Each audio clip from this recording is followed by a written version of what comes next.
I now call this meeting to order. Today is the Mainland Planning Commission meeting, or Glenn County Mainland Planning Commission, and today is June the 3rd, 2025. This is a 6 p.m. meeting on Tuesday. All right, let's have the pledge indicated. I want to ask everyone to bow with us. Heavenly Father, we come to thank you, God, for another day that you've given to us. We thank you, God, for our community leaders. Pray, oh God, that as we get ready to go into this meeting, that you would bless us with the wisdom and the knowledge that we need to make the right decisions. And we ask, oh God, that you will continue to lead us and guide us in all that we do. And we pray, oh God, that you will let the words of our mouths, the meditations of our hearts, always be acceptable in thy sight, O Lord, our strength and our Redeemer. In Jesus' name, amen. Amen. Allegiance to the flag of the United States of America and to the republic for which it stands, one nation, under God, indivisible, with liberty and justice for all.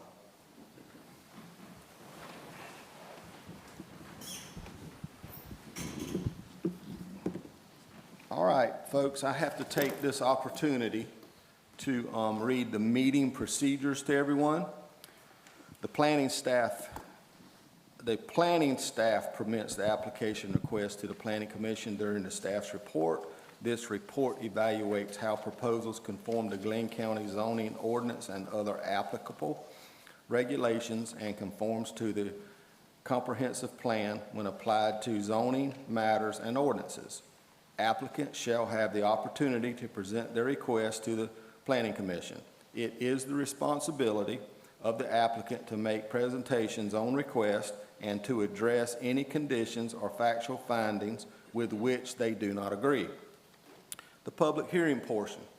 Public comments on public hearing items will be limited to 30 minutes each opposing side, with a maximum of 5 minutes allocated to each speaker.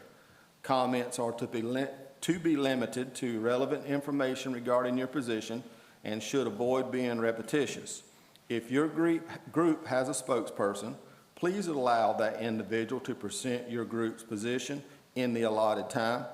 The applicant may then provide a rebuttal to any testimony. The chairman may terminate testimony if it becomes repetitive. The chairman will terminate a speaker's time if the speaker begins personal attacks. Your cooperation in this process will be greatly appreciated. All right.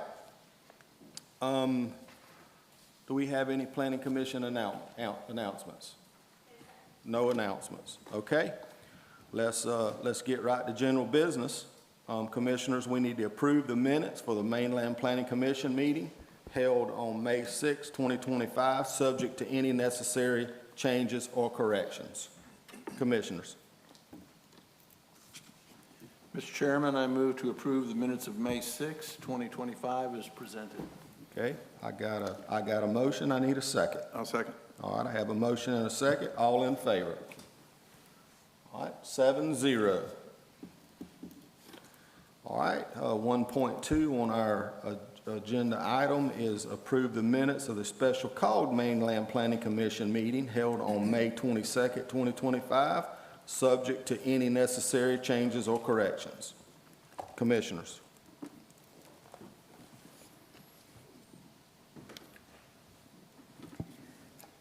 I move to approve. Okay, I got a motion to approve. I need a second. Second. All right, we have a motion to approve and a second. All in favor? Again, that vote is 7-0. All right, we're on the public hearing portion now, folks. 2.1, SP-25-11, 351 Martin Palmer Drive site plan. Consider a site plan approval for 2 new buildings, an administrative building and shop on the existing Hanson and Adkins Auto Transport Facility. Property is located at 351 Martin Palmer Drive, parcel number 03-12687, and Zone Plan Development District, Glenn County -07-92. Pete Schonauer, Tidewater Engineering, agent for 3611, how in the world, how do you, Farquhar Investments, LLC owner. Did I say that right? Absolutely, it sounded perfect. It's so wonderful. Thank you, Ms. Lee. Good evening, Commissioners. Stephanie Leaf, Planning and Zoning Director. So this is an existing transportation terminal. So they work with the port, and so they are a terminal for transporting vehicles and storing the trucks on site as well as the vehicles on site. And so the property has been existing as a terminal since about 2018. And so what they're doing here is they're adding a new administration building that would be accessed off of Martin Palmer, and then a new maintenance shop that's kind of central on the property, because they do have two access points off of Southport and Martin Palmer. I did want to note the plan development text for this property does require that there be acceleration and deceleration lanes constructed for truck terminals. So that's in the PD text as a requirement. Back in 2018, when the site was developed, county engineers at that time did not feel that the decel XL lanes would be warranted, so it was not required for the site when it was developed initially. And our county engineers reviewed it again with these two new improvements coming into the property, and they concurred with the 2018 determination as well, is that these are not warranted. So because it is in the plan development text, basically, that's the zoning ordinance for this property. I've been in contact with the applicant's agent about doing a plan development amendment to the PD to not take away this requirement, but just add in language that would say, if required by the county engineer. So that gives the county the flexibility to potentially require these down the road if there are additional improvements to the site that maybe warrant that at that time. So that's just kind of a side aspect that I'll be working with the applicants on regarding this. So this is the property. So this is down at exit 29 off of Southport Parkway. And this is their site plan. As you can see, this is Martin Palmer right here. Their new admin building would be right here. And then they do have their new maintenance shop over towards more the Southport Parkway side. And then this is a zoomed in of their admin building and their maintenance building.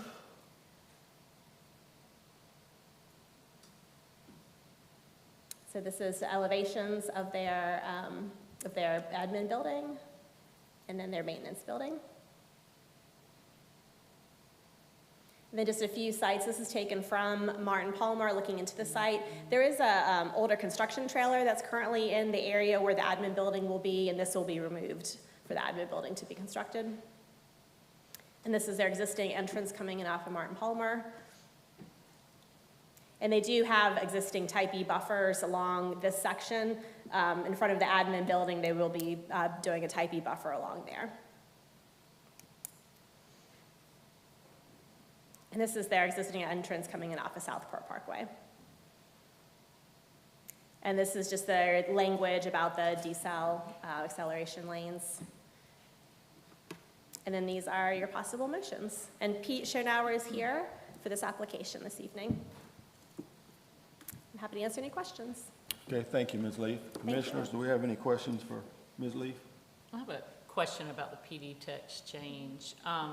So that PD text is a larger PD text, right? It's not just for this specific property. And I think I brought this up when the Volvo dealership was being approved to be a collision center.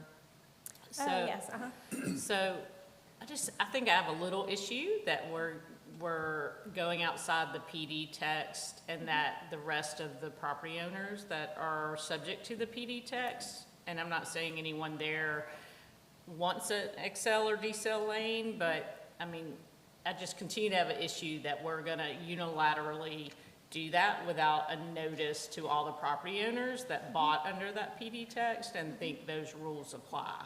And that might not be a big case for this particular, but the county really needs to have a process to be, before any PD text is changed, that all the property owners that it impacts that are subject to it are notified.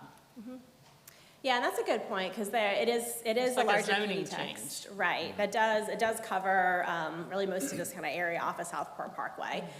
So likely what we do see in a lot of scenarios is someone will come in and do a PD amendment only for their subject property. So that's most likely what would happen in this case, is that they might change it. It would just be for this particular parcel. But I think to your point, I mean, if there are concerns about, moving forward with this, before there is a change done, before that noticing is done, I mean, that could be a reason to, potentially, table this application until that PD text is done, and then it could be done, the site plan could be done concurrently with that PD text, and that would ensure that noticing is done. And I know with the conversation I had with the applicant, in order to not hold them up too much longer, what we talked about was, prior to issuance of a building permit, or CO, we would make sure that goes through. But that's definitely a reason that this could be put on hold, because technically the PD text is not, this is not in compliance with the PD text. I just think those All right. surrounding properties should be noticed, because if I own the property across the street, my expectation would be that I did want to excel and decel lanes, because I thought that's what would happen. Right. I should be noticed before that changes. Sure, yeah, absolutely. So just a thought, but I don't want to hold it up. I'm just saying this is another example where I think the PD text needs to be noticed before it's changed. All right, let me just make sure I'm correct on this.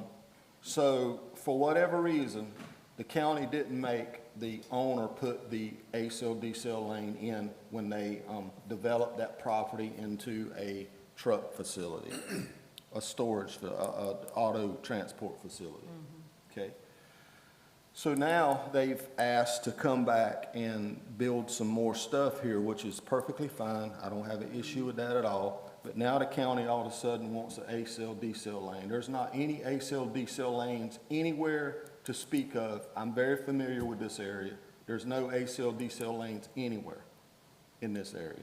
Well, they're not saying they want it, but that's what the PD text says, so we're actually. Well, it's saying the engineering department asked for that If to they be. do, if, she's saying not make it automatic that it has to happen, to make it only if the engineer asks for it, says it's warranted. So, I mean, it's actually helpful to these folks, but I'm just saying, when we start changing PD texts that it impact more than one property, that I think the other properties that are part of that need to be aware, because they bought thinking this condition exists, this has to happen. I'm not saying for this, but it's another example where PD text, in my opinion, when people bought based on a PD text, should not be arbitrarily changed without But that's only noticing. for a truck facility. Yeah, that one thing is only for a truck. Okay, a so the terminal. RV park next door, the ACL, decel lane for the RV park next door has no bearing on the RV park whatsoever.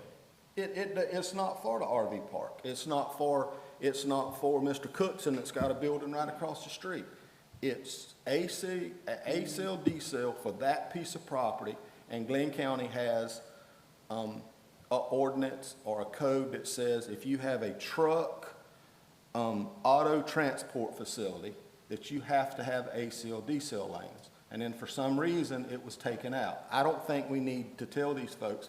And again, I've already told y'all, I don't trust engineers. I work with them all the time. They change their mind at the drop of a hat for any given reason. It costs the developer millions of dollars for stuff that's asinine to start with. That's just my opinion. All right, let's go. Okay, but the PD text is what says it, not the county. The county is saying they don't need it, Right.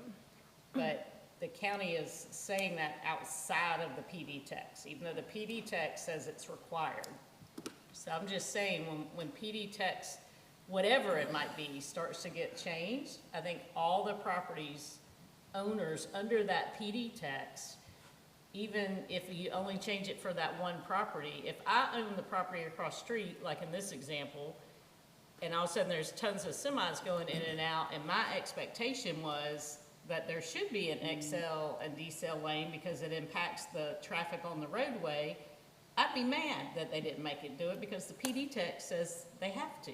So I bought that property thinking, well, they start bringing in a bunch of trucks, there's got to be an XL and decel lane. It does impact other properties, but the county's not being the bad guys. They're trying to say you don't need it, which is fine. But if we're going to change PD text, I think everyone that's under the PD text should be noticed. Yes, ma'am, I understand that. If the county is not interested in having it, why are we even bringing it up tonight? Okay, never mind. I'm just saying, I bring up every time we start arbitrarily changing PD text, because it's not the right way, in my opinion. Because it's like changing zoning. And if you bought expecting all these properties to be subject to this PD text, and then we just arbitrarily decide we're gonna change it without noticing everyone that's under that PD text, I think that's an unfair way to do business. Yes, ma'am, and that's not what we're doing. That was done when they originally developed this, correct? Yeah, but she just said in her presentation that the PD text does need to be changed for this to be done correctly. Comply. Right. So they're not out of compliance. I mean, they've not done anything wrong, nor are they, but in the future, I just think if we're gonna change PD text, it's like changing zoning, and everybody that's subject to it should be noticed. And that makes sense. If they did the PD text change just for their own parcel, it would only be properties within 200 feet. So the properties across the street would get notice that is being, proposed to change, but it would not be the entirety of the PD. So, but that is something that we could, if that's something the commission would want us to do.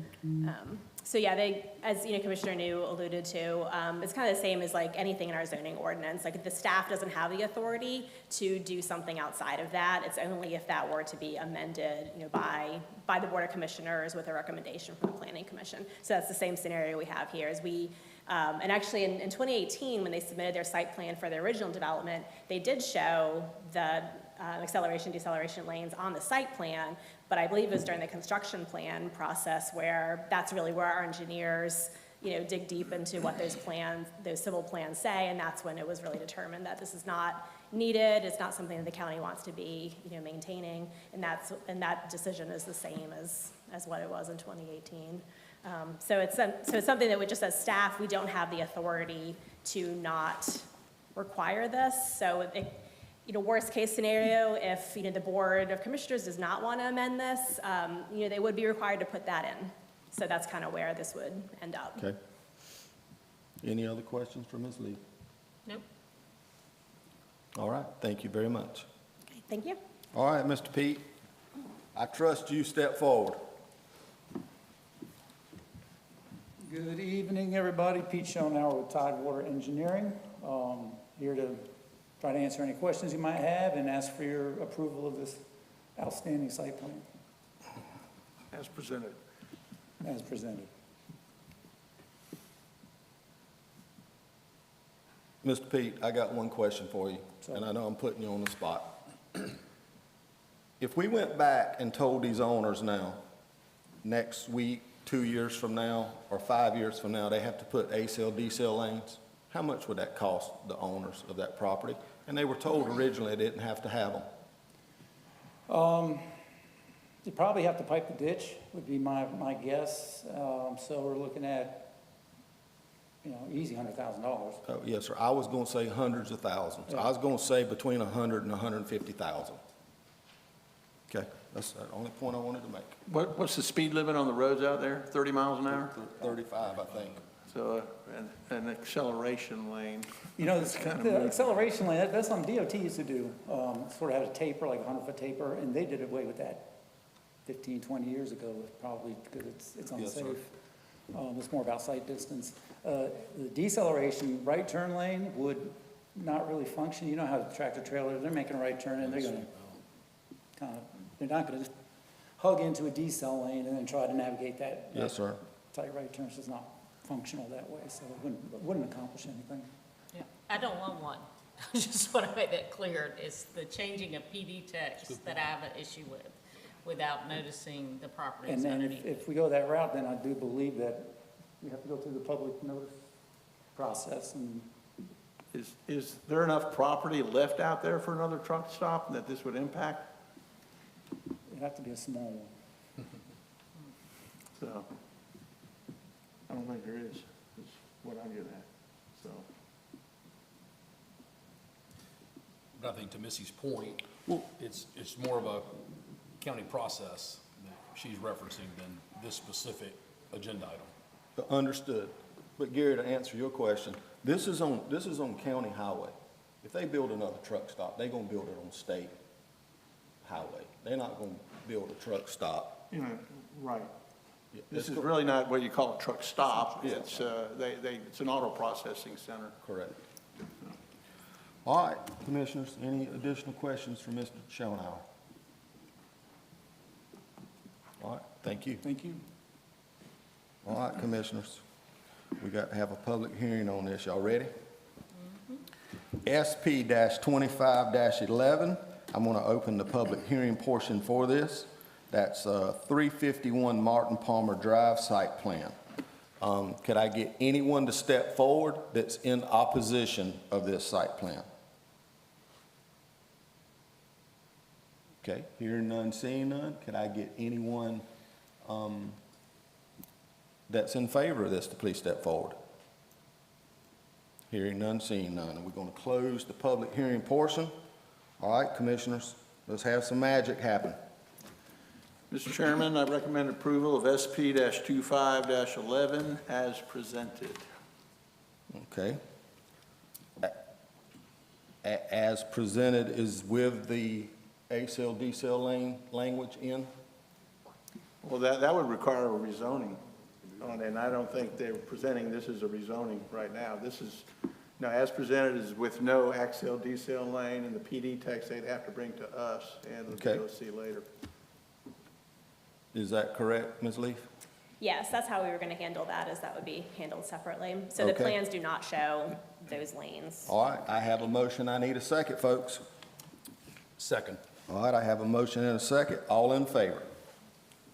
The vote is 7-0 on SP-25-11. All right, moving right along to item 2.2. That's SP-25-12, 140 Frontage Road Site Plan.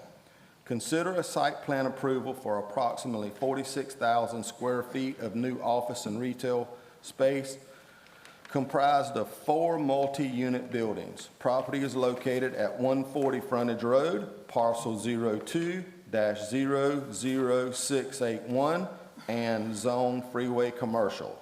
Jake Lemmings, Robert Civil Engineering, agent for Patel and Modi Incorporated, owner.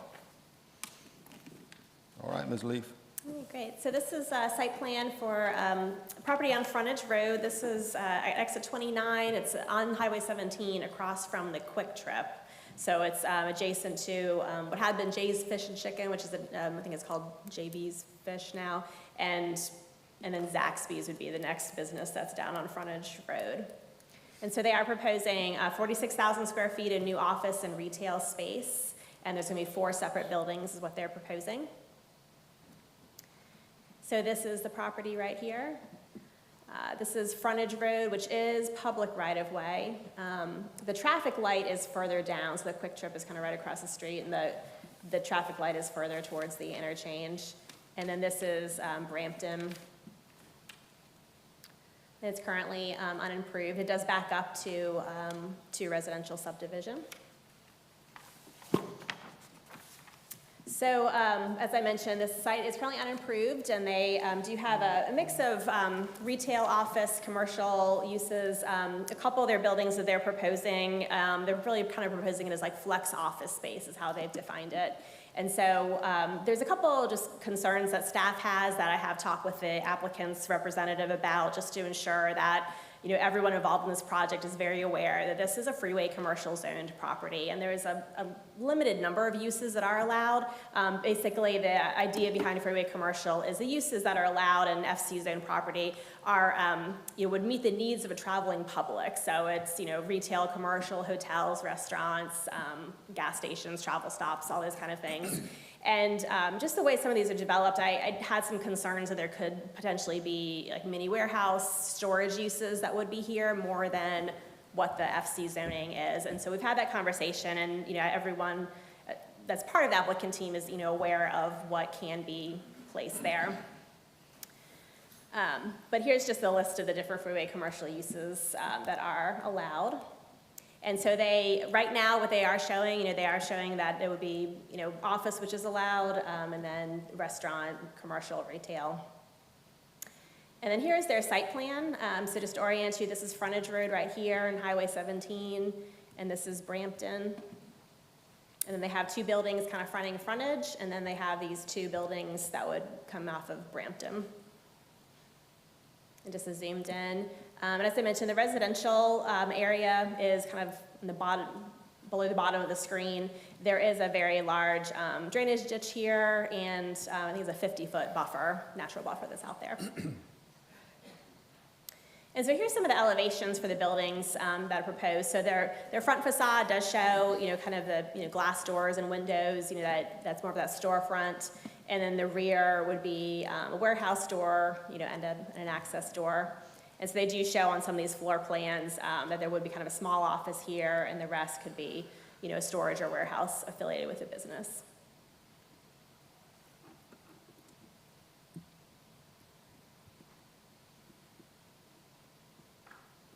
And then here's just some visuals.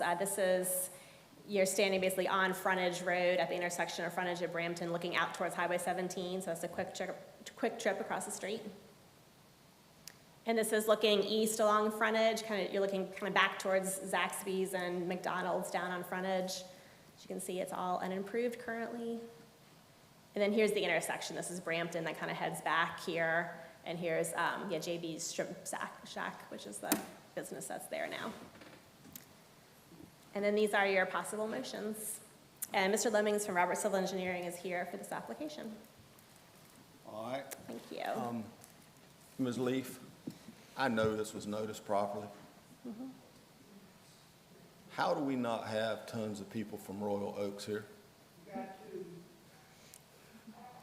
So for the site plans, the requirement for noticing is a public hearing notice in the newspaper, and we post notice on the property, and then we also mail a notice to the owner, and so then that gets done 30 days. So the notice in the paper, the notice to the owner is 30 days prior to the meeting, and then we have to post the sign, which was done 30 days in advance of the meeting, but we're required to at least 12 days. So we do not do an adjacent property owner notice for site plans, so that so anyone who's interested, would have had to Yes, see ma'am. the other measures. Okay. Commissioners, any questions for Ms. Leaf? Can you reiterate what you said the staff concerns were? Sure. So the staff concerns are really related to the uses. On their site plan, I'll just kind of go back to this first one. So here's some of their notes that are on the site plan. And so, commercial, retail, restaurant, that's all, 100% good within the freeway commercial zoning. But what they indicate is office flex spaces. This is kind of a gray area for us as planning staff, is showing as 10% office space, 90% like user equipment storage. And that can be a little bit more of like a light industrial type use. What we really look at is, what is the primary use on the site? And the primary, should be the office with more limited, other uses that are, ancillary to the office space. But that being said, our zoning code does not have percentage requirements within it to that degree. So we don't say to be office, you have to be 60% office, 40% storage for your office. So that's where it's a little bit of a gray area. And what we just want to make sure of is, as this project gets built out, that future tenants, future owners of these spaces, are fully aware, because the building looks like freeway commercial uses and everything, looks and feels like that we don't have issues in the future where we have code enforcement actions happening because we're knocking on doors saying, hey, looks like you're just storing equipment in here. That's in violation of the zoning, and that's what we want to avoid. So that's just really where we have some concerns, but we've voiced those with the applicant team, and everyone's committed to making sure that these are compliant uses. Okay. Thank you. All right. What about any additional questions from Ms. Leaf? So to touch on what you just said, so does the building department at time of permitting, if someone's building out one of these units, do they have control over that, or how does that, other than after the fact, can that be done before the fact?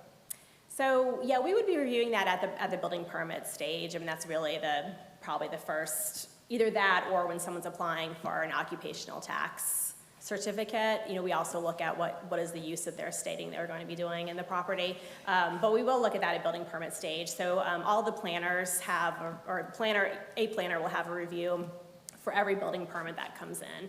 And so we will look at how they're building out this interior and see, is it being built out, is the office space being built out? Is there going to be a, restroom? Is there offices? It's not just one, warehouse that's unconditioned, or, maybe it's conditioned, but it's just warehouse and there's no, retail or office commercial in there. So that's when we would look at that. Okay. All right, Commissioners, any additional questions? Thank you, Ms. Leaf. Thank you.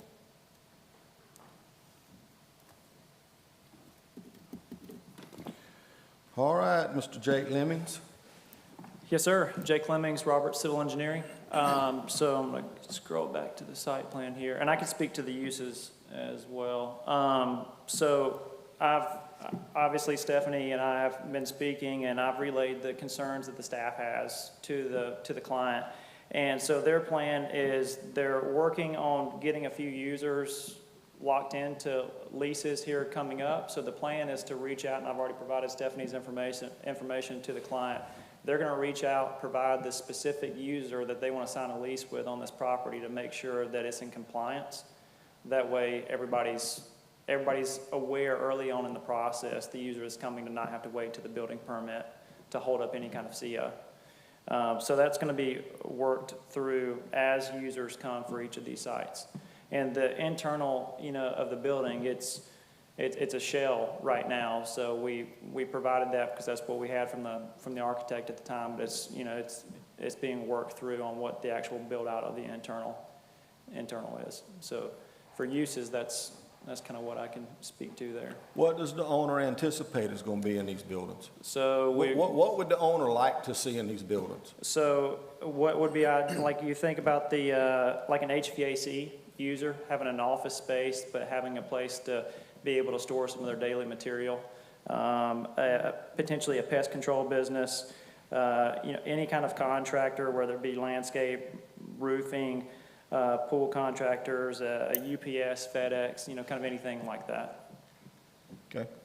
Additionally, there's two restaurants that are proposed in the corner ones here. There's a drive-through, so that one, and then this one here, potential restaurants, and then retail frontage on these buildings.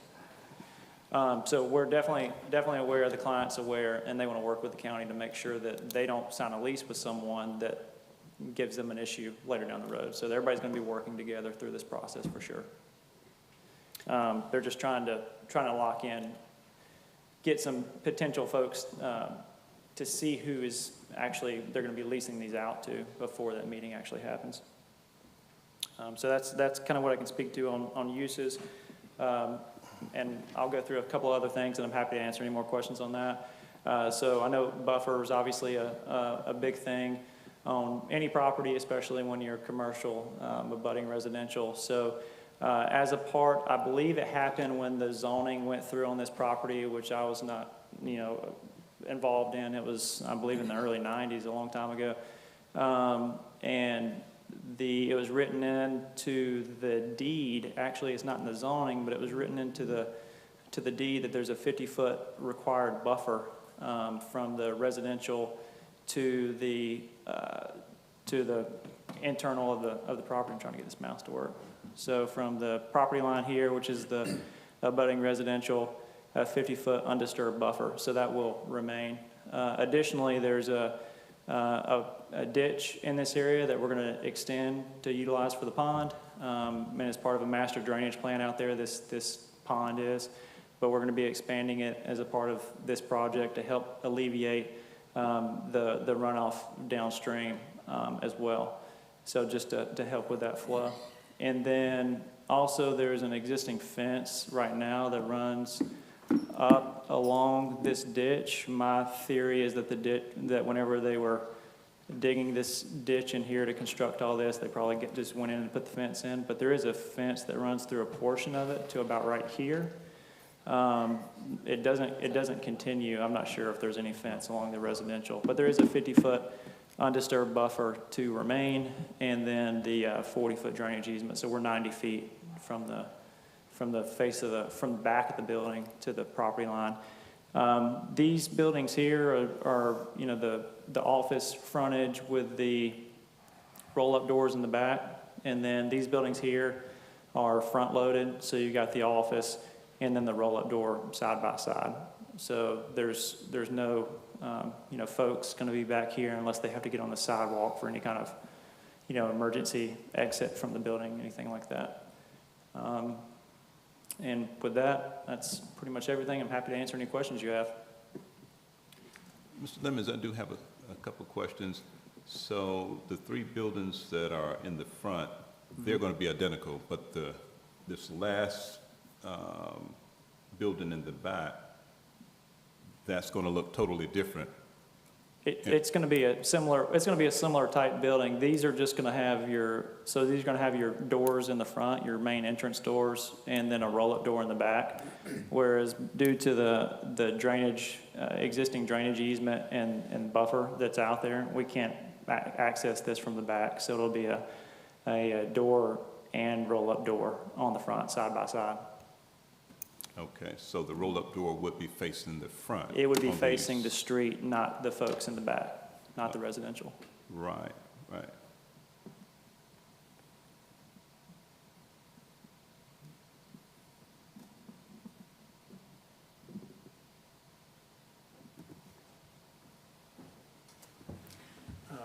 The 40-foot drainage easement on the west side of the property over there, is that an existing drainage easement, or is that a proposed? It is. This is an existing drainage easement that it actually is on both properties here, so the adjacent Right. property and this property.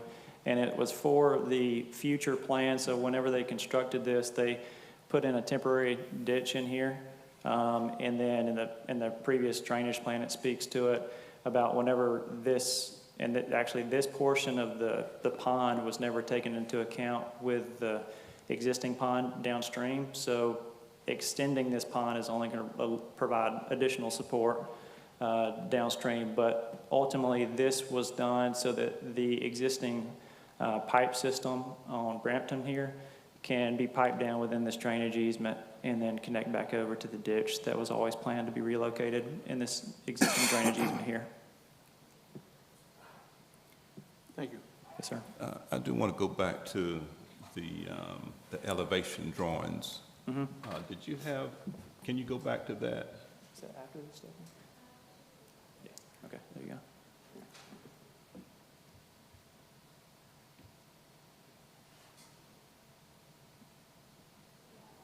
So I'm trying to, There's Yeah. there's the front one. There's the one you were talking to earlier. So you got the right, roll-up doors here, and then the front entrance door there. okay. So just addressing the concerns that staff has as far as warehousing. The buildings in the back look like they're specifically, I guess, designed from the front to look like warehouse buildings. So Or it's do you not have it's not intended to be any kind of like storage for, you know, your typical, you know, mini warehouse or anything like that. It's for users that need a commercial frontage and to store the, you know, any kind of construction material, whatever that they use on a daily basis. Yeah, we definitely understand this is not zoned properly, and would need to be, if any user came that wanted to do anything remotely, you know, like a light industrial, we'd have to go back through zoning, and similar to the project before, we'd have to renotice, go through a zoning to potentially zone this to some other type of use, which is not the intent at this point.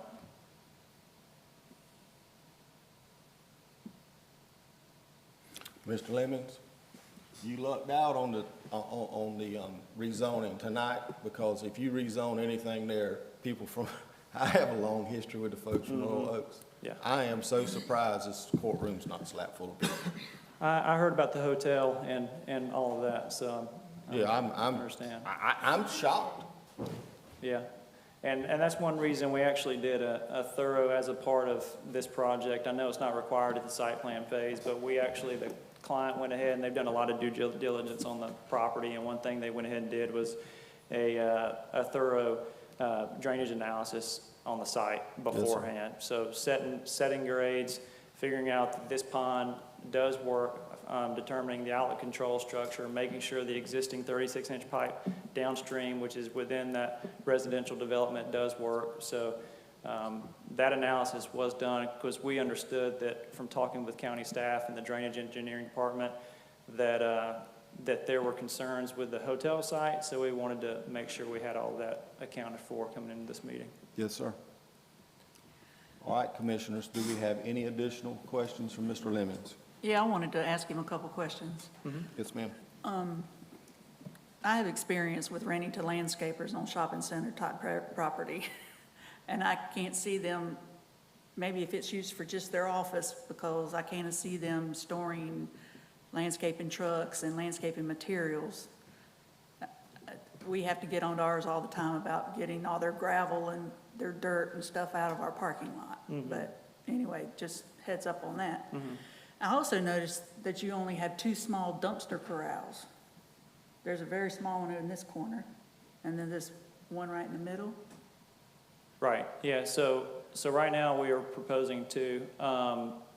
Obviously that could change potentially depending on, you know, if anything were to need to be modified, if they needed more dumpster space, but they could also have independent, you know, if it's more primarily for an office use, they likely wouldn't need that largest scale of dumpster, so they could use, you know, the roll-away residential dumpsters as well and potentially, you know, use those. Just have them stored out back of their building. Yeah, potentially, or inside the roll-up door, depending on what they're dumping in it.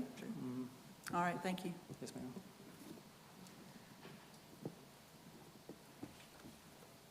All right, thank you. I had one other question, I apologize. So, in the back here, one of these facilities are rented, just for hypothetically. They're putting a small office in the corner, the rest they'll use for some type of storage, it sounds like, potentially. They're only gonna have 1 parking spot per unit?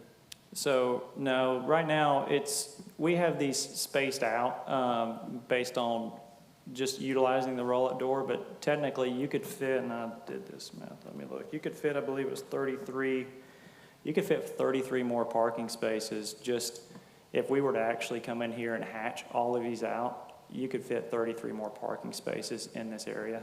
Okay. So there's a lot more room for a lot more parking here. So in the back side that's getting all the conversation, technically they could have 3 or 4 work vehicles that stay there, pretty much. They could.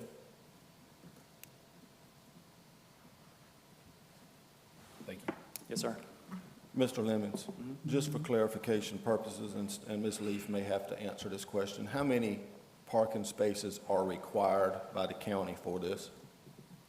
So it depends on the internal usage of the building, which is something that, Stephanie, you can correct me if I'm wrong, but I believe that is looked at the building permit phase as well. And because the internal shell of the building, you know, it depending on how, we could have one user come in here and say, hey, we need, you know, 4 of these for what we're trying to do, and they could ask for a little bit bigger, you know, office, and it could just be built out differently. So it all depends on the square footage, but for office space, for example, for what we have proposed right now, what's required is 109, and we're providing 118. And like I said, we could fit 33 more in there. But then, you know, it just depends. For example, like the restaurant, we have the whole building in there trying to be more conservative, but it's technically 70 spaces per patron area, so your kitchen's not included in your patron area. So that would take out some of the parking spaces. So it kind of just depends on how the internal of the building shakes out. And like for a retail, for example, it's based off, you know, your floor space, so, I believe. So, and then the office space is 1 space for every 200 square feet. So it just kind of depends on how the internal of the building works out. Okay. So appearance-wise, it looks like we missing a lot of parking spaces, but you say you have 108 now? We have 108, we have 118, and we can get 33 more. Okay. All right. Commissioners, do we have any more questions for Mr. Lemmings? Thank you. All right, folks, now's the time to get our public hearing portion. I'm going to open the public hearing portion of SP-25-12, 140 Frontage Road Site Plan. Could I get anyone in favor of this site plan to step forward? Okay, anyone in favor? All right, I'm going to close that portion. I don't hear anybody saying that they're in favor, so anyone that's in opposition, please step forward to this site plan.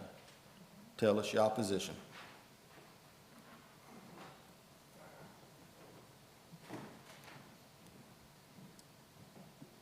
Okay, state your name for us, please.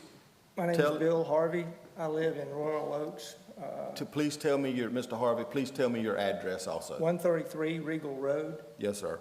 which is the southwest corner. I don't see a north arrow on my map, but the southeast corner, I believe. Yes, sir. At the end of the property line. Yes, ma'am. I would like to have some clarification just for understanding purposes. The current drainage ditch that runs in that property now runs diagonal from the top to the right-hand corner there. It's my understanding you will fill that in, reroute the water flow along the drainage easement, piped. You leave an open ditch, and to the southwest corner there runs another drainage easement. You M- noted Mr. that Harvey. as a pond. Mr. Would that be Harvey, if you will, address us, please. After you address us, I'll get Mr. Lemmings to step All back right, forward and thank answer you. your questions for you. I'd like clarification on the pond/drainage ditch that runs on the west portion of this property line. Yes, sir. There was no mention of lighting. I would like to know what the lighting is in that parking area, and a confirmation that there is no rear access to the offices on the residential side.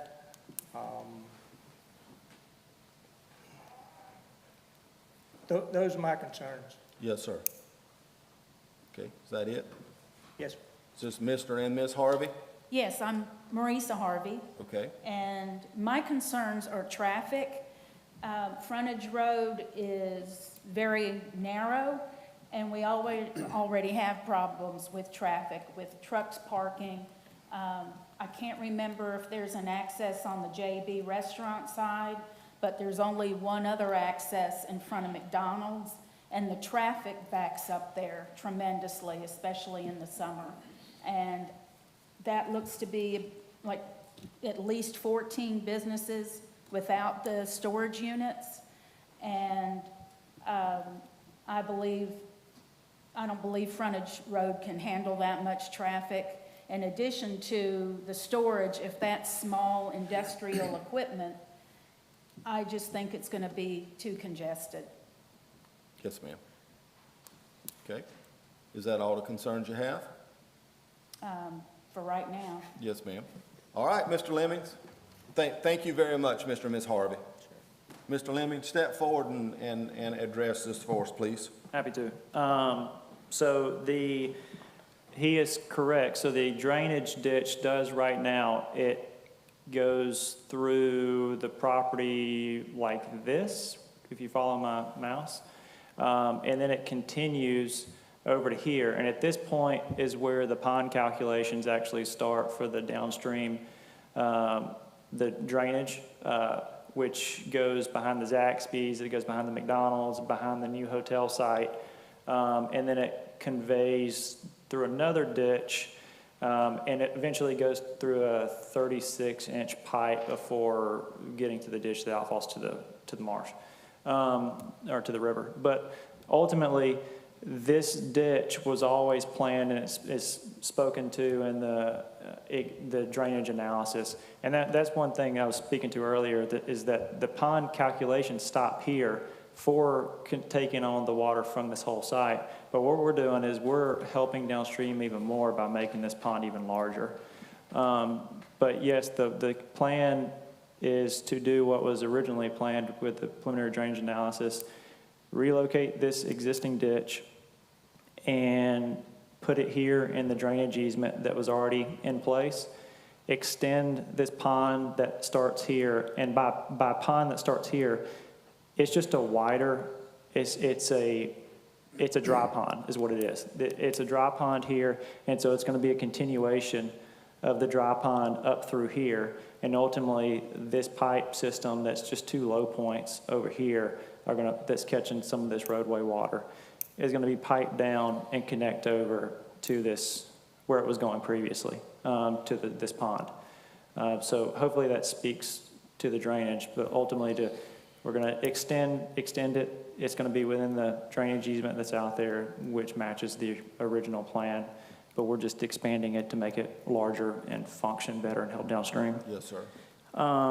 The lighting, so lighting is, in this freeway commercial, it says all lighting and lighting arrangements used shall be directed away from adjoining or nearby residential properties. So that's in the freeway commercial, so that has to be followed. So with that being the case, you know, that will be taken into consideration with the lighting plans, electrical plans, and I'd imagine, you know, that means, you know, any lighting here on the exterior of these buildings, it's not really needed anyways because everything's front facing. But that is written into the freeway commercial, so that they'll have to abide by that. The traffic, so there was a comment, which is typical for really any project of any scale, from the county traffic engineer that spoke to, was a traffic study completed yet? And ultimately, the site plan phase, the county typically doesn't require a traffic plan, but what they does is makes a comment and states that one may be required at the civil plan phase. So once we present the civil plans, then Mr. Granados may end up asking us to complete a traffic study for this development, and if so, then that would be required. He spoke to at least completing a trip generator, so that's a lesser version of a traffic study, and but that's something that will be analyzed during the civil plan phase. Typically, you know, if these folks are coming down here toward the McDonald's and coming out, I've exited there a lot of times as well. Then, you know, you can go straight through. I believe right here, you would have to take which is likely more ideal with, especially with GDOT, they like the R cut and requiring you to take a right-hand turn coming out and then get into a left-hand turn lane to then do a U-turn, because it really just slows down intersection traffic. But there's 2 points of access, enter and exit here. So if folks are leaving and want to go straight through, you could come down, cross, turn back, or you could come in, turn right, get into the left-hand turn lane and do a U-turn if you're going back to 95. So that's traffic, and I apologize, I wrote down rear access, but I'm trying to remember. I just want to clarify that they're currently designed no rear access to those units in the backside. Yeah, that's correct. This plan shows there's exterior doors, just man doors, and a sidewalk to be able to have a secondary access point in the event of a fire or anything else. But there's no roll-up doors proposed in the back of these buildings, and there's no car movement that can happen in the back of these buildings, because we're having, with the pond calculations, everything we've done, we need this area for the pond. So there wouldn't be any roadway proposed on this. All right, Mr. Lemons, does anyone have any additional questions from Mr. Lemons? Okay. Mr. Lemons, this has no reflection on you whatsoever. I think you know I'm about as pro building as they come. Two reasons why, this is my district, two reasons why I'm going to vote against this tonight. First of all, I want to ask the county attorney, is it appropriate for me to say I just don't think that this is a good fit for that location? Is that a good, am I legally able to say that? I think you can say what you want to say about it, but if it fits the zoning, then I think that's a different issue, but I think you can have your opinion about it, yeah. Yes, ma'am. Okay, first of all, I cannot believe that this courtroom is not slap full of Royal Oaks folks. I have a very long history with the Royal Oaks folks, and something about this just seems fishy to me. I'm not saying the county didn't do their job. I'm not insinuating that. I'm just saying I find it very hard to believe that all the appropriate folks are not here from Royal Oaks, because they usually are. Second of all, I personally just don't believe this is a good use for this location. I think there would be better things to put there than that. Now, I'm only one vote out of 7. I have no idea how my fellow commissioners are going to vote, but I just wanted to state that, and I just wanted to tell you, it's not anything to do with Jake Lemons or anything to do with the owners. I appreciate everything everybody does, but that's just my personal opinion. Yes, sir. And if I may respond, so the client that I'm representing, they've done a lot of analysis on this particular site with this particular use, and they think it's a great location from the feedback that they're getting with the proximity to I-95 and just the clientele that they would be bringing in here. I also want to add that they've done an extensive amount, more than typical, of due diligence on this property and spending, money to analyze downstream to make sure that it's fully functional for what we anticipated to be, some people here in opposition with the drainage concerns, because that's what we heard from the hotel. And then also just want to say that we're, not only are we meeting every aspect of the site plan and what's required in the freeway commercial on this site plan, we're also providing, which I know it is written into the deed, but there's also a 50-foot and then a 90-foot if you're looking at the drainage easement as well. So just we're meeting every criteria that was in the ordinance for this use. Yes, sir. So I'd like to ask for approval as presented. Yes, sir. Thank you. All right, commissioners, any additional questions for Mr. Lemons? I do have one other question for, I guess, either Stephanie or Chris. But as far as staff is concerned, do you have any issues with the site plan as it's proposed? So in terms of the site plan, the layout and configuration, parking, I mean, they've indicated that they meet those requirements. One of the site plan evaluation standards, is regarding compliance with the zoning, and that's still, as I mentioned, a concern of mine. But other than the use situation, the other elements that they've indicated on the plan, are in compliance with what is required to be on a site plan. Yeah, and I think it's important to note this is a site plan, not a rezoning, but I mean, a hotel would be much worse for the residents that back up to it. Anything that was multi-story in terms of just being encroaching on their quiet enjoyment of their backyard, or anything, truck related, big semi-truck related. I think you're gonna have a hard time keeping the hobbyists. My husband would gladly rent the second from the end in the back to keep our boat in. And say he has an office, so that's going to be a challenge, because we currently rent one right by the truck terminal. But I think respectfully think it's probably one of the least encroaching possibilities for the site on Royal Oaks. And Mr. Chairman, before you all finish your deliberation, if you could close the public hearing, if you're finished with the public hearing. Yes, Okay, ma'am. Thank you, Ms. Lee.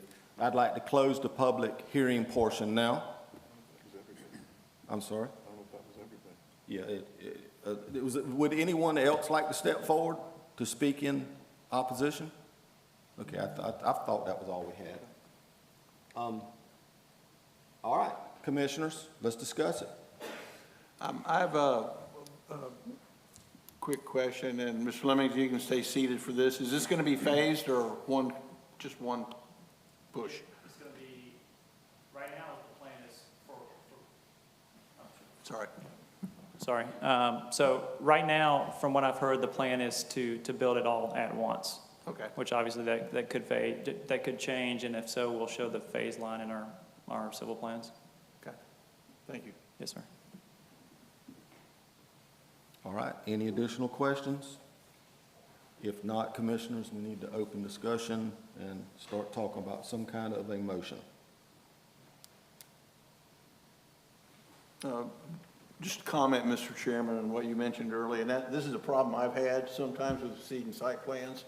If there's, I remember one other time I had one and an issue with it was on St. Simon's when we were doing them both together before they split up the commissions on that. And if there is something that they meet all the requirements, but you don't think it's a good fit for the community or something like that, I think your only option is, well, you can vote against it, but, or not at all.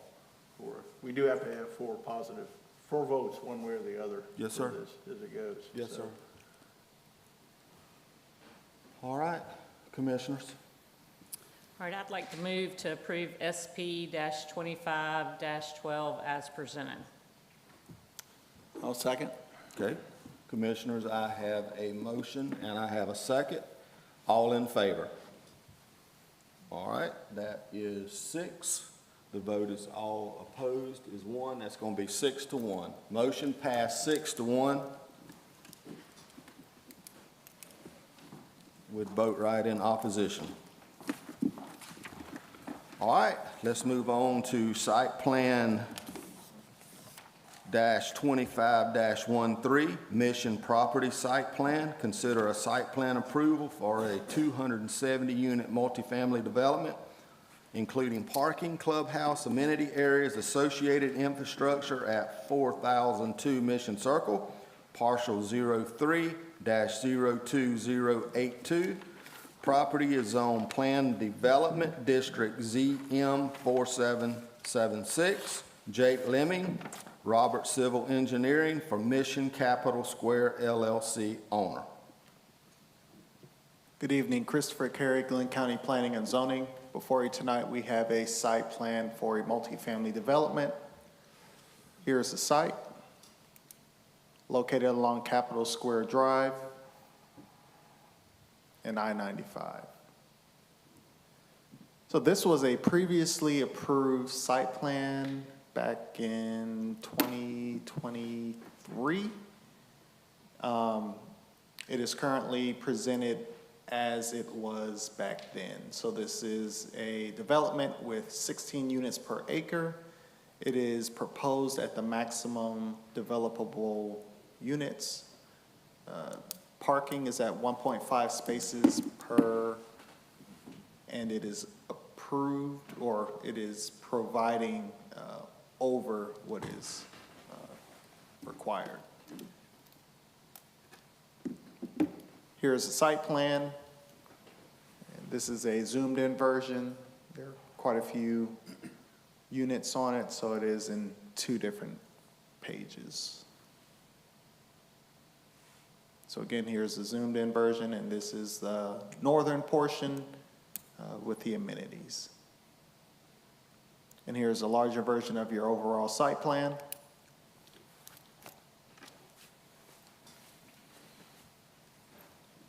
And here is a similar adjacent project, Vintage Brunswick.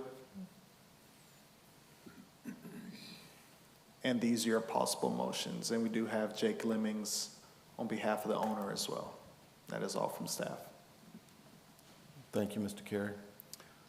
Question for staff. You said this was previously approved as presented? Yes. So the previous site plan application had a request for a condition that a traffic study be added, but you all approved it without that condition 2 years ago. Well, Mr. Carey, are we absolutely sure that's not the apartment complex that's further down? Oh, that was for this project. That was for this project? Yes, sir. So has the time expired? Yes, so it has expired for this site plan, and it's just coming back through for reapproval. And this project is basically across the street from the existing project, correct? Correct. So Vintage Brunswick is right here. So was a traffic study done, or where does that stand? So that has not been done to my knowledge. Jake may have. Okay. Sure. Jake Lemmings, Robert Civil. I was talking with Mr. Granados, the traffic engineer for the county, about this site. He asked if a traffic study was completed. So one was completed for Vintage Brunswick, so that northern apartment complex there. But one has not been completed for this. And if he said he may end up requiring one during the civil plan phase, but that's something that they're going to evaluate. And I will just say so not only was the site plan previously approved, the full civil plans were previously approved as well. So those have both been resubmitted. The same exact site plan resubmitted along with the civil plans. Okay. Thank you, Mr. Lemons. All right, any additional questions for Mr. Carey? All right, Chris, you must have did a great job, buddy. Thank you. You're good. All right. Now, Mr. Lemmings, step forward and talk to us again. Chris hit it. So we're just seeking the same approval for what was already approved. Traffic study, I know it's been spoken to, but Eric may end up requiring one. The county may require one during the civil plan phase, but to this point, it hasn't been required. I told him, I pointed him to the Vintage traffic study, and I'm assuming he probably looked at that to kind of see what the counts were. But besides that, we're asking approval as presented. And I'm happy to answer any questions you have. Is this just, I'm confused here a little bit. Is this the pond that the owners of that pond came to us and asked for a surface mine permit? They didn't ask us for a surface mine permit, but they asked us for approval to dig that pond out bigger than it was because of this apartment complex? I don't know if it was because of this complex, but it was, yes, to make it larger. But it had something to do with these apartment So complexes. I can say that this pond is getting larger as a similar, at the same time as this development. So it's getting larger, I believe, up in this area. Okay. But yeah, you're remembering correctly. Okay, sir. All right. I'm jogging my memory a little bit, but maybe it was before the Vintage Brunswick. Wasn't there talks about another egress, like out beside Golden House School at one point? I'm not sure. I'm not familiar with that. Stephanie?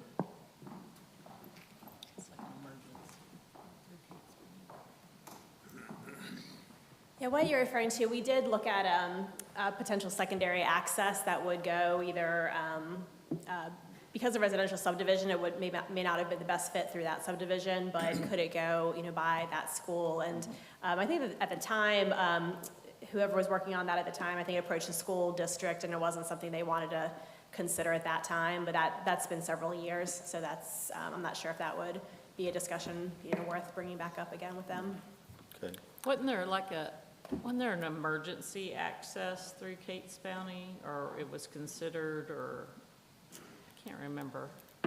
There was something like that. Yeah. Is it the Sandalwood what is this? Is it Kate's Bounty that's right there, that subdivision? Yeah, Kate it's Street, Kate's yeah. Bounty, I think. Okay, I have to look back. I thought we did actually have one for Vintage Brunswick. There Yeah. was a emergency only. Yeah, that they promised it wouldn't be for any construction Right, traffic just or gated. regular traffic, that it would be emergency vehicle only. Yeah, we'd have to check those plans and refresh your memory on that. I'm not sure That's what I if that remember, got eventually put on the plans. All right, Ms. Leaf, again. We had a huge, the apartment complex that's on the other side of this one. We had a huge, I'm not gonna say knock down and drag out, but a heated discussion about all the traffic that was coming out beside, that'll be on, Venture Drive, correct? And we talked about how much traffic that one would put there. And we kind of snowed that over. Now we talk about building another apartment complex with how many units? 270. 270. So you're gonna have another 500 cars come out of that intersection per day. I mean, that's my concern about the Yeah. whole thing is because Venture Drive is the only Yeah. access, yeah. And, I mean, if a traffic study was done for the Vintage Brunswick, I mean, I don't remember how many units that was. But I mean, are we doubling that? I mean, I don't know. I'm not sure, but the same concerns you're raising was raised by the traffic. county engineer. So Yeah. that's one thing they're evaluating with this civil plan submittal. And he may end up requiring some kind of modification to the Vintage Brunswick traffic study to take this one into account. But we gotta get the site plan approved first, and then he'll make the comment, I guess, on the civil plans. But he did raise that concern for this site plan. That's one thing that I know, Chris, you probably saw that comment as well. So that's one thing that may have to be analyzed as part of this project. I do have another question, Mr. Lemmings. Has there been any changes to the site plan since, the last time it was approved? No, sir, it's the same plan. Okay.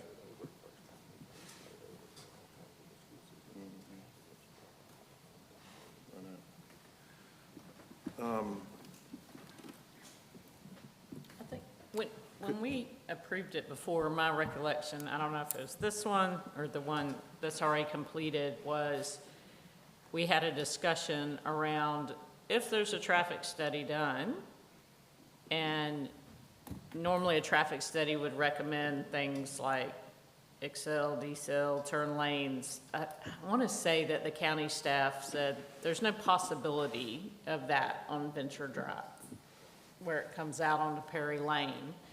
So then the question is, it's already zoned for this. Can you just completely deny any kind of site plan for it when there's not a way for the property owner to address traffic concerns? I mean, it's like, is the horse out of the barn, kind of thing. So that's my recollection of the last time we looked at some of this, at least, is, how do you fix it versus, either if it's not fixed, if there's no traffic solution, then does this property owner just have no development ability because the county roadway is unfixable? That was the thing that came up. That's my recollection. And is there another use for this parcel that would have substantially less traffic? It seems to me like it's a little bit of the cart before the horse.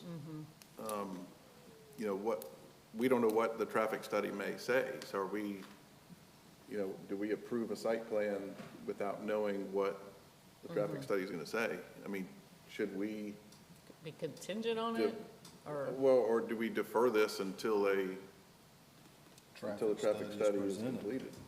So if I may, if we're gonna go that route, I'd like to make it contingent upon, because deferring, a traffic study is gonna take 10 weeks to complete. So that really holds up the civil plan process and everything else. So we could at least push forward with civil plans while traffic studies being completed. And honestly, if a traffic study was done on this, to to y'all's point, it wouldn't be anything that would change on this road. It would likely be that they would analyze the intersection that all this road's going to and see what needs to be done there. So it likely wouldn't be any kind of improvements here. Mr. Lemons, have you ever been on that road? That's Venture Drive. Have you ever been on Venture Drive at 7 o'clock in the morning Oh, to no, 9 7 o'clock in the o'clock. morning? It is a nightmare. Yeah. To try to get off the spur onto Venture Drive, or to try to get off of, or any of those parking lots, from the credit union, any of that stuff there. Try to get to that either convenience store on either side from 7 o'clock in the morning to 9 o'clock, or from 4 o'clock in the afternoon to 7 o'clock. Right. It is a nightmare. And all those motels feed off of Venture Drive. I think with the, I mean, again, this is just my opinion, but I think with the position we're in as a county with St. Simon's Island now, it would seem like to me we would be gun shy about these kind of issues. Am I right or wrong? Yeah, I just, I think, no, I agree with you. I just think that we're at the site plan stage of it, so I would defer to the county staff. What is the traffic study? Is it gonna come, so let's say it's too much traffic. I mean, so is then the county engineer gonna say needs to be less units, it needs to be something different, or it can't be anything? That would be. Well, it's my recollection they're at full capacity at 16 units to the acre. Isn't that, Chris, Right. isn't that full capacity, 16 to the acre? Yes, that is their full legal allowed usage. Yes, sir. Yeah, so can you answer the questions about the traffic study? Yeah, so typically a traffic study would align the engineer or the owner to make improvements if they want this project. So if, for instance, they said they need to do traffic improvements over at Perry Lane, that would be contingent to them being able to complete the project. All right. I personally, I don't want to get Mr. Lemons in a bind at all. That's not my intentions. My intentions is ultimately to make sure that we have a traffic study done for Glenn County by the developer to make sure all this traffic can physically get in and out in the morning times, in the evenings. So I guess what we're going to do is to continue to just make an amendment or Make it contingent. contingent on, subject to a traffic study approval. You know, if a traffic engineer says, hey, there's no issue, I mean, who am I to say you don't know what you talk about? But Yeah. again, I would ask him what, I asked Mr. Lemons, has he been on that road from 7 o'clock in the morning to 9 o'clock in the morning? Or from 4 o'clock in the afternoon to 7 o'clock in the afternoon? Well, so what they'll do is they'll go out and they'll put traffic counters Yes, sir. all through this area. sir. At the intersection, everywhere else. And I know you're familiar with that, but just for people here. And then based on those traffic counts, they'll complete the study and analysis off that. And I haven't seen one where it's like there's no solution. I mean, it could be something, not saying this would need that, but it could be, I've seen one over at Golden Isles and Highway 99 where that intersection is a mess. And ultimately, it could either be signalized or you could have a double lane roundabout, that's what the traffic study would come back to. So it could be something as significant as, some kind of intersection improvement. The traffic study is not just going to come back and say, it's not going to work for this development. They're going to determine the solution. How to fix it. Whatever it is. That's right. That's what I'd like to see done. It's just contingent on that. Yes, ma'am. And how you do that so it doesn't stop the developer or Mr. Lemons from doing what they need to do, I'm not sure, but that's what I'd like to see done. What that would do for us is typically what you're going to make it contingent upon, Mr. Granados the Glenn County engineer, would likely make that a statement in his comment for the civil plans. He's already hinted at it. So it would likely be a comment there that would ultimately make us do the exact same thing. So whether you say it or whether he says it, it's likely going that route. Okay. All right. Anybody have any additional questions And for Mr. Lemmings? You didn't represent the client on the piece that's already built and that traffic study. I did not. I believe Okay. Roberts did, Okay. but I was not around then. Okay, just curious. And I'm assuming part of that traffic study would be if a secondary access or something, I mean, they would get with the school board or whatever to, if that's on the table, I guess that would be all part of. Yeah, they would propose, they would look at secondary access as a part of that, and then there's some area would break down they'd give us a couple of different options, they'd break down the options, and from there it'd be up to the client to see which option is feasible to move forward with. All right, one more question. This, Mission Capital Square LLC, that's the owner? Yes, Do they already own this property? yes, they do. Okay. All right. All right, Commissioners, any additional questions for Mr. Lemmings or Mr. Carey? All right, I think we got it. All right, we're going to open the public hearing portion of SP-25-13. So could I get anyone that's in opposition to step forward to this, please? Anyone in opposition, please step forward. All right, hearing none, seeing none. Could I get anyone that is in favor to please step forward? All right, anyone in favor? All right, no, everybody's shy tonight for some reason. Let's close the public hearing portion, and Commissioners, talk to me.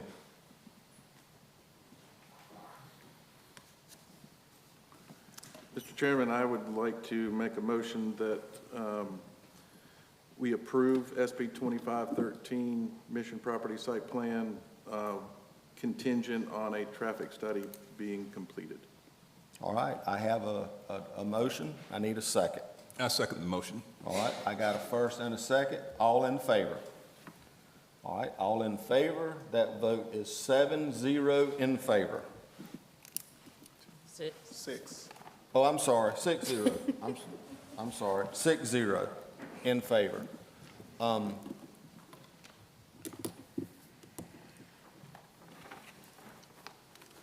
I didn't anticipate one being gone.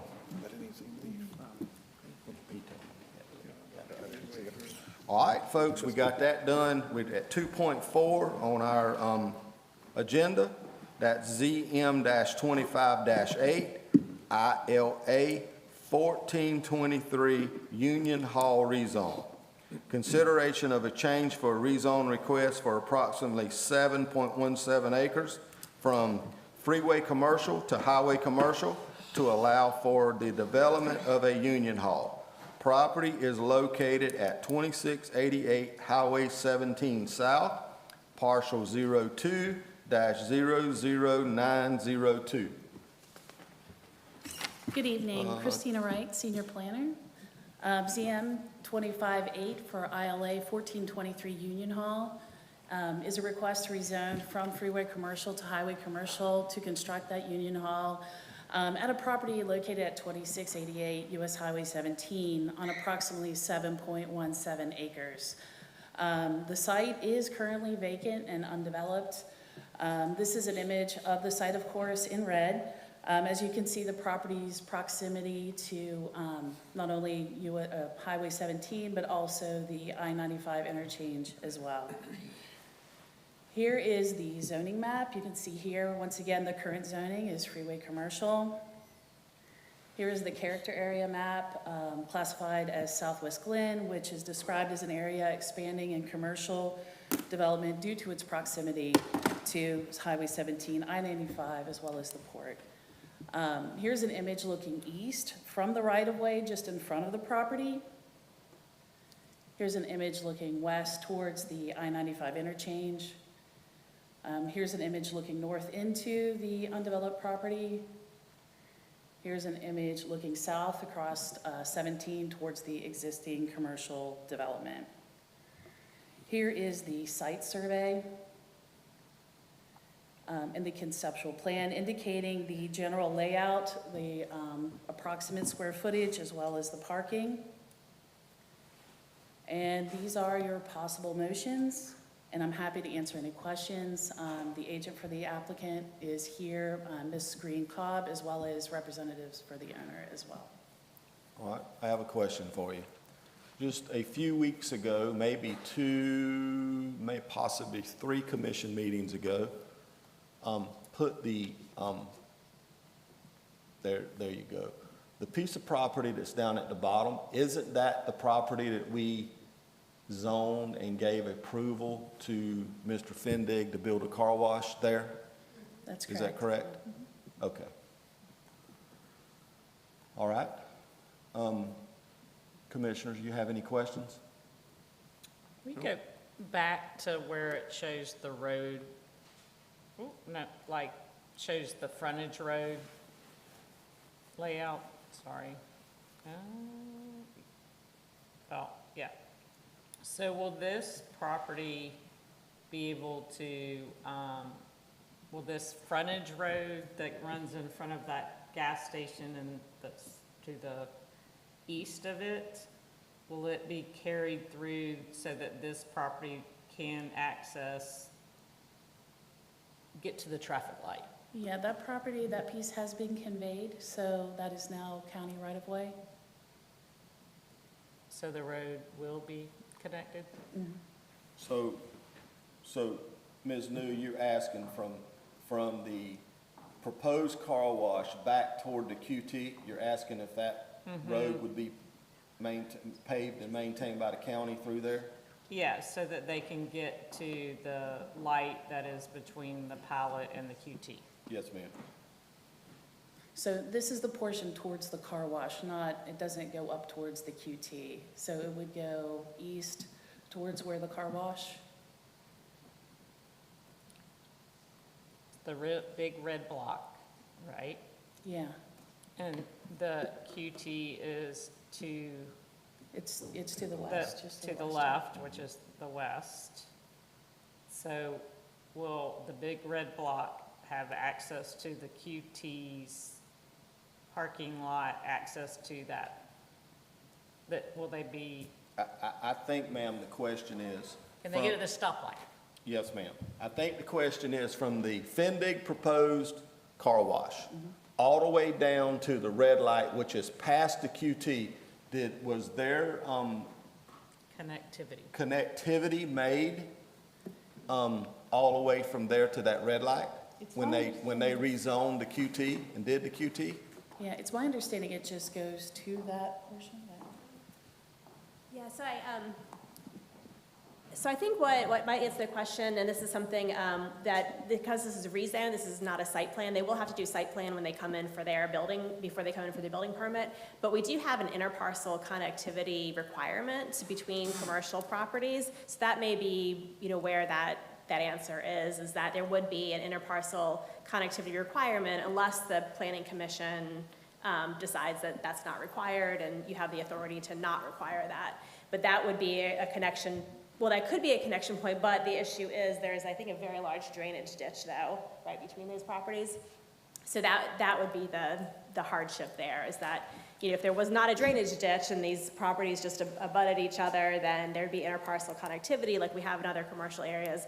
But the drainage ditch, I believe, is county drainage, and it's significant right there. So that would be a reason why most likely they would request not to have that interparcel, unless they were to, do a culvert and do something different there. So the frontage road that's in front of what was an Exxon and the Dairy Queen was never meant to extend more west? So, yeah, we did a lot of research on that.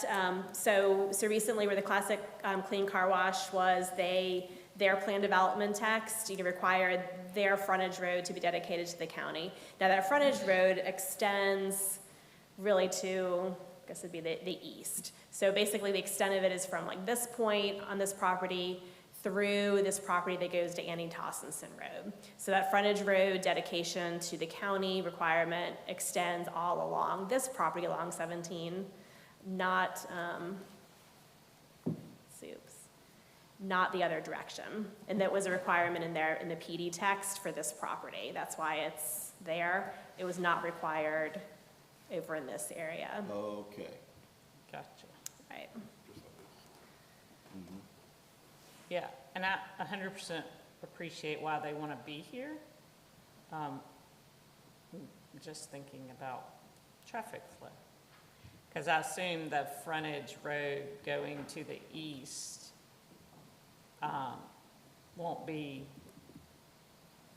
would be finished by the developer of 02-00903, the one to the east, to get to Andy Tossinson.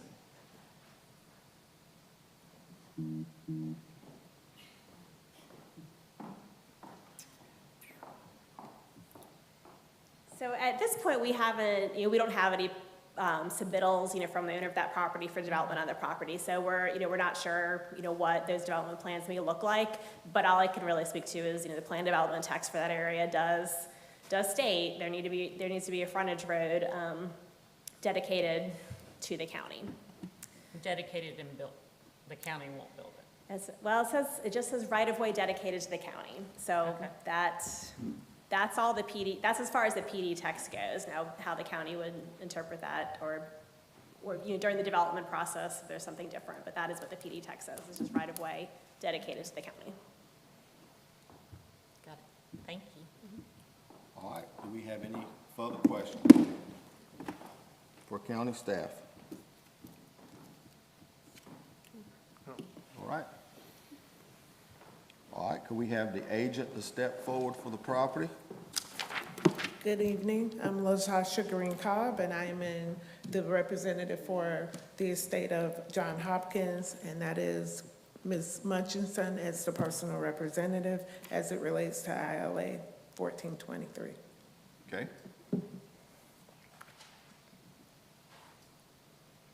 All right, do we have any questions for Ms. Cobb? So Ms. Cobb, for those of us that aren't super 100% familiar of how the union facility would be utilized, will you share that with us? So the union facility is utilized in terms of hiring, the workers coming in and out. Actually, the workers already utilize that area because that is where they go over to for lunch and other, commuting back and forth. Some people live in the area. So they're just really kind of going to where they're already a part of. They're already a part of that community. So it's completely a business function, no social function? Not at this time. It's mainly business. That's their primary focus. Okay, thank you. And would you, kind of classify it as a meeting hall? It is a meeting hall, primary for the employees, so the workers that come in, they have different times that their shift starts, and so they would be coming in to get their assignments. That's the primary purpose.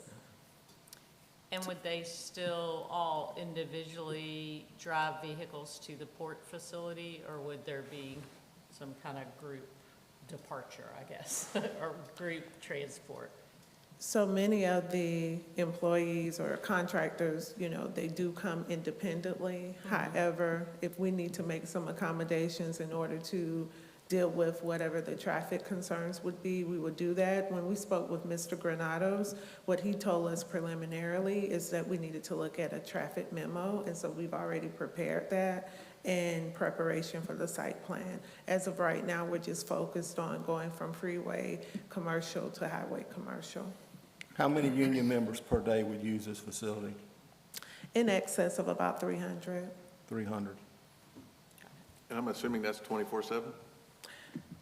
Throughout the day, yes, but at different shifts, Just throughout the day, though, not? Yes, sir. Okay. We are asking that you approve this plan as presented, so. Yes, ma'am. And this is, just so the public understands, this is for the longshoremen Yes, that work sir. at our Georgia Ports Authority. And Yes, sir. We joke that we would like to say longshore people because there are some women Longshore included in people, that. I apologize, ma'am. But no, Yes, ma'am. it's longshoremen. Yes, You know, ma'am. in this case, both sexes are included. I stand corrected. It's a joke, it's a joke. It's still Yes, ma'am. longshoremen. Well, we certainly want our longshoremen in our community, and we want it as convenient as it possibly can be for them to work. The Georgia Port is a main industrial area and a main employer for our community. And we love the longshoremen, and we're going to try to help them the best we can. We appreciate that, your chair. Yes, ma'am. All right. Is this similar to don't you have a facility downtown? Or is it- They have one on Fourth Avenue, Yeah. but they are growing, and Okay, so so they're, yes, sir. This is in addition to, but the same idea? Okay. Well, actually, this would become their primary property. Oh, this would be the primary, Yes, okay. Yes, ma'am. Okay. Okay. Do we have any additional questions for Ms. Cobb? Okay, thank you, Ms. Cobb. Thank you. Yes, ma'am. All right, it's time to open the, do I have to have, yeah, I guess I do have to have a public hearing for this. It's time to open the public hearing portion for this. Could I get anyone that would like to speak against this rezone to please step forward?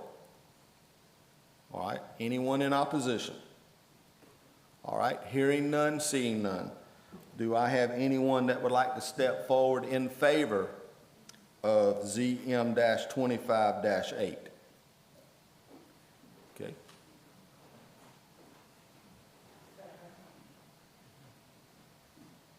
I think there was 2 or 3 that wanted to, but I think they were scared. I know, right? Yes, ma'am. Please state your name and your address, please. My name is Karen Polite. My address is 1909 5th Street, Brunswick, Georgia. I am a longstanding resident of Glenn County, born and raised. I am a Georgia licensed real estate professional. I happen to represent this transaction, and I'm super, uber excited to be before you all. This is where they already are. They're there 7 days a week, 365 days a year. So why not just give them a new home, or at least rezone it for now? Yes, ma'am. Give them the opportunity to have a new home for their place of business where they're already existing. They support this community, they live in this community of West Glen, and I think it's gonna be a great move for them and our local. And of course, our president is here supporting, you know, this family and the rezoning, and we hope that you all will see the same. Yes, ma'am. Thank you so much.